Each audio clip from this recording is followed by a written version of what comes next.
Ну, во-первых, надлежит знать о том, что отвечать на приветствие салам является обязательным религиозным предписанием.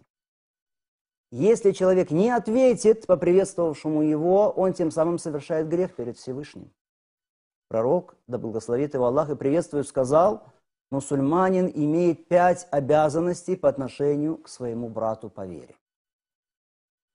Он обязан отвечать на приветствие салам, говорить чихнувшему: да помилует тебя Аллах, отвечать на приглашения, посещать больного и провожать умершего.